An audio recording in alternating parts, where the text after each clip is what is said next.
back with the important part of the concert, the honor band students here. I'm going to conduct one piece, and then after this piece is over, I'll introduce our guest, who's an amazing individual. Again, we've really had a wonderful time working with your students. I will tell you, and this has always been important to me, I was a high school band director for 25 years. They were super polite, super professional. And to me, that's always more important than the notes. They treated each other really well. It was just a great group of students to be around. This first piece, Solace Dance, by newer composer Nicole Bueno, who's from Ohio. I used to live in Ohio, so I got to meet her a couple of times. And I think you'll enjoy the dance rhythms that are in this piece. This is Nicole Bueno's Solace Dance.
So, an average high school band might learn that piece over 3 months. So basically, every day they were here was over a month long. And they did not sound like that the first time we started, but it's an amazing transformation. And one of the main reasons for that transformation was the work they got to do with our guest clinician. And Dr. Ambrose is an amazing human being. He conducts at Georgia State University, but also conducts 2 professional ensembles, travels all around the world. And a lot of times when you get somebody who's working in those high-end situations, they can't then come down and relate to school students and bring that knowledge and share that knowledge. But because he's just an incredible human being that I've known for a while now, he does an amazing job. So without any further ado, I'm going to introduce Dr. Robert Ambrose.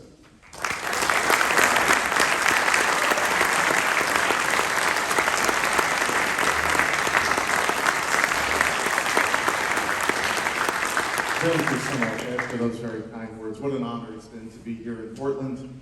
What a beautiful city. I've been to Oregon only one other time before, and it's just fabulous. I can see why you all want to live here. This is a wonderful, wonderful place. We've had a very intense, very beautiful less than 48 hours together. The work that these folks on stage have done and the growth and transformation we've seen in them is really remarkable. I often think that we should actually do a pre-performance where you hear us on the first day and then you hear this, so you can actually see the difference. It wasn't a small difference. I mean, the first day was, we were really, really like from square one, and we didn't have that much rehearsal time, but they did such amazing work, and I'll talk about them a little bit more in a minute, but right now we're going to do a piece called Cafe 512 by American composer Ryan George. It's inspired by tango music. We think you'll like it a lot.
Yeah, I told you you'd like it. It's always a crowd favorite. I hope you like it too.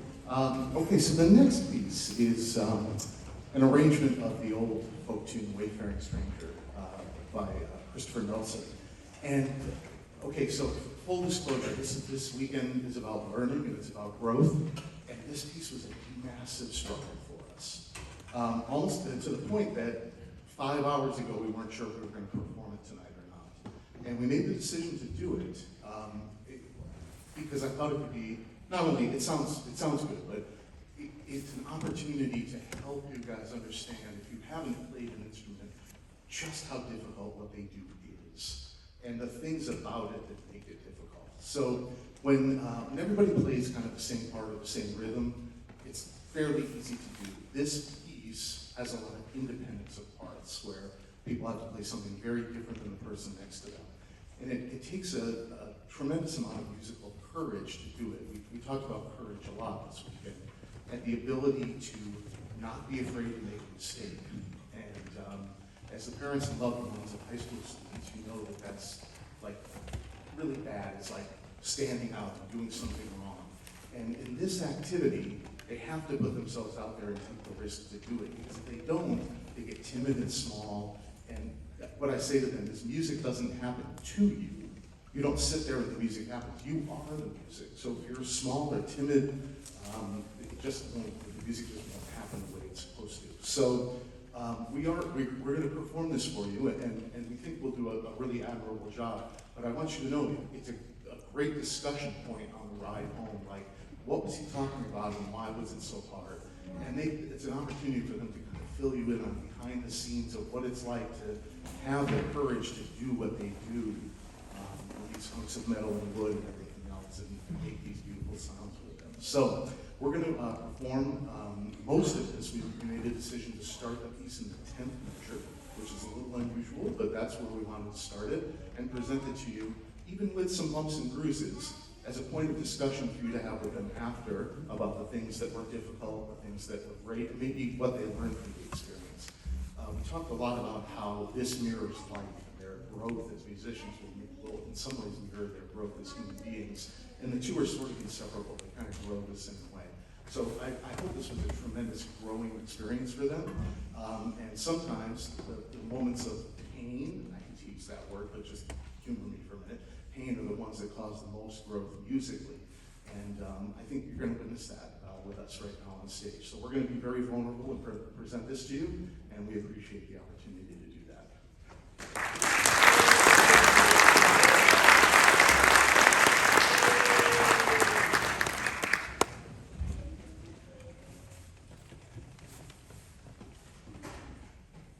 I'm sorry, I forgot to say something. This is important. Sorry. So, our job is to tell the composer's story in the best way possible, right? That is our job. Composers write music, and they hand it to strangers and go, please make it sound the way I intended to. And they give us a lot of clues about what it's supposed to sound like, with dynamics and articulation and the different instruments who play different melodies, but so much of it is based on our intuition and our guesswork as to how to best tell that story. And one of the things that made this piece really hard is it's a hard story to tell. Not like it's a sad story or something, but it's just difficult to know exactly what the composer wanted in this. But we spoke a lot about that this weekend, and that'll be another great point of discussion, talking about how, at the end of the day, our job is to tell their story for them. An author writes a book, they hand it to a reader, the reader reads it, and that's the end of it. Composers need us as the intermediary to speak to you, so we have to know their story, and we're going to try to tell that story right now. Now we'll play.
Thank you so much. It's really hard. The piece is really hard. It requires a lot of musical independence. Slow music in general is more difficult for all musicians, but especially for younger musicians.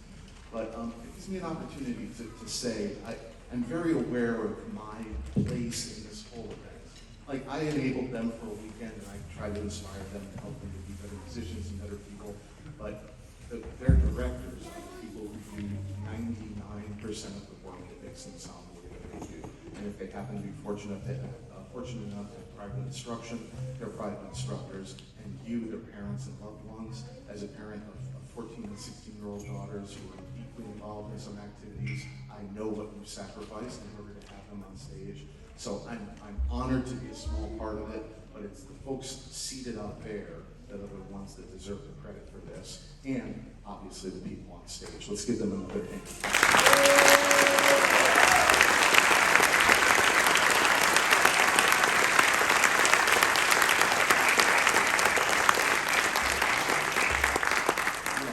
My deepest thanks to Dr. Ed Protzman and Josh Friesen and Jacob Brown, the local band director, who assisted and did some sectionals and helped us, and for the wonderful hospitality that they showed it, and the organization. The band ran really well because of what happened behind the scenes. So my deepest thanks to everybody for that. But truly, for the students on stage, their courage, their willingness to be vulnerable, and they just hung in all day today. I mean, we did long rehearsal blocks. One of them was 4 hours. For a 57-year-old guy, that's about the end of the road for how long you can do a rehearsal. It's a long time, and that was the second of 2 rehearsals. And they just were patient while we worked. And I mean, in some cases, we were constructing things note by note, measure by measure. And their patience and the kindness and grace they showed it's going to serve them in their life. I told them this morning, or maybe this afternoon, you could be anywhere this weekend, and you chose to be here. And when they came in at 8 in the morning, I said, most people in Portland your age are sleeping right now, and you're here. And that says a lot about you. So my deepest thanks to them for being part of this journey and for being part of this growth this weekend. Thank you again, musicians.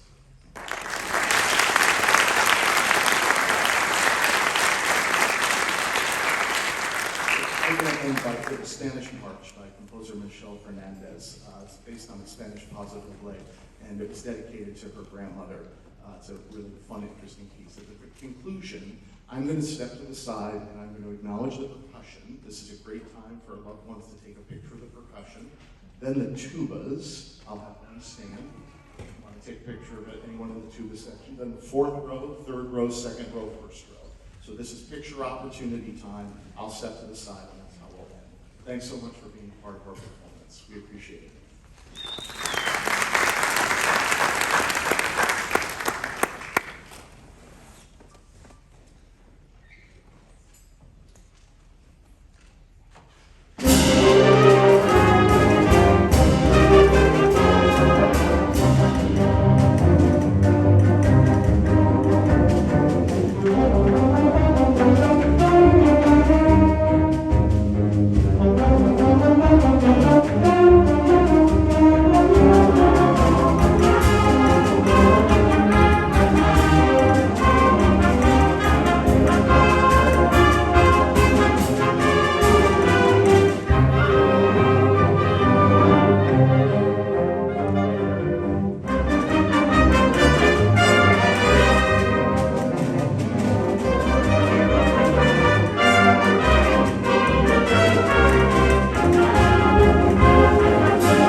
All right, we're going to get them kind of squared away, and then they'll be your responsibility again. Sorry. The best place probably to meet them is if you go out of the auditorium, that door, this door, go down one flight of stairs, and the band room is down there. That's been kind of our headquarters for the weekend. So I told all of them they should go there and check, make sure they didn't leave anything, all those kinds of things. And hopefully some of you will be back next year. Have a great time, and thank you for being here.